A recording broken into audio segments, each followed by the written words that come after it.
Hello everybody, today we are going to use Epic to read a book. So first thing, let's read. I gonna read what Miss Ruth gave me. I can't really find it anymore because I was reading it.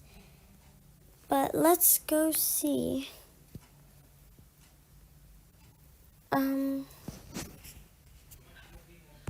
Where is it? I'm just gonna read Flat Stanley because Sometimes being flat was a bit tricky. Okay, so let's start. Flat Stanley. Stanley Lambchop lived with his mother, his father, and his little brother Arthur. Stanley was 4 feet tall, was about a foot wide, and half an inch thick. He had been flat ever since a bulletin board fell on him. Sometimes being flat was a bit tricky. When he turned sideways, Stanley was hard to spot, and a good gust of wind could sweep Stanley off his feet. But he never let his flatness get in his way. I'm trying out for baseball, Stanley told Arthur one day. Arthur helped Stanley practice. Stanley hit 1,000 pitches. He caught 1,000 fly balls. Stanley's hard work showed at tryouts. Congratulations, said Coach Bart. You're our new center fielder. Opening day was bright and breezy. The teams ran onto the field. There's Stanley, cried Arthur. Mr. Lambchop snapped a picture. Mrs. Lambchop cheered. Hooray for the other players, too, she added politely. Stanley was the first batter. He stepped up to home plate, turned sideways, and pulled back his bat. The pitcher squinted at Stanley. This guy is so skinny, he said. I can hardly see where to throw. He threw a pitch. Ball 1, said the umpire. Another pitch, ball 2, said the umpire. 2 more balls, said Stanley, and Stanley earned a walk. Good job, called Coach Bart. Stanley's team played well. By the 9th inning, they led 6-5. The other team had one last chance. Their best hitter came to bat and blasted the ball towards the fence. Just then, the breeze picked up Stanley. Stanley ran and leaped into the wind. Whoosh! Up floated Stanley. Plunk went the ball into his gloves. Great play, Arthur called. Not everyone agreed. No fair, yelled someone in the crowd. Are flat players even loud? Stanley felt crushed. That night, Stanley talked to Arthur. Am I a good player? He said.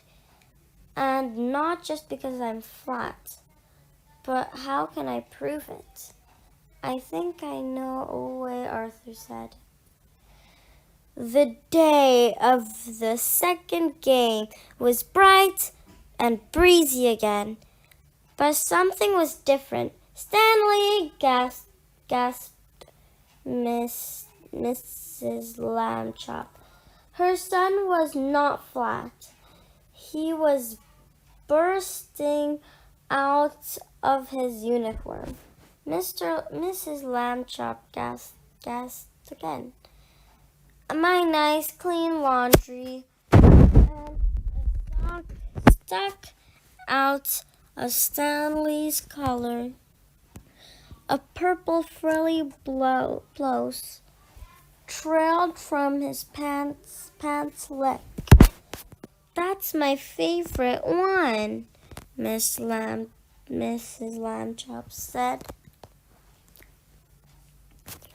But that's loaded. But it's Stanley. But this time, Stanley didn't float up, and the ball didn't land in his gloves. It sailed right over the fence. Soon it was Stanley's turn to bat. The pitcher had no trouble seeing where to pitch now. Strike one, called the umpire. Strike two. Strike three. In the bleachers, Arthur gulped. Had he made a terrible mistake helping Stanley unplanted himself? The last inning rolled around. The game was tied. Stanley came to bat again. He heard Arthur's voice in the crowd. Come on, Stanley, you can do it. The pitcher threw the ball. Stanley smashed it. The ball flew into the outfield. Bap! It bounced off the wall. The right fielder ran to pick it up. Meanwhile, Stanley tore around the bases. First base, second base, third base. Stanley was headed home, but so was the ball. Stanley, slide, shouted Stanley, slide, shouted Coach Bart. Arthur's heart raced.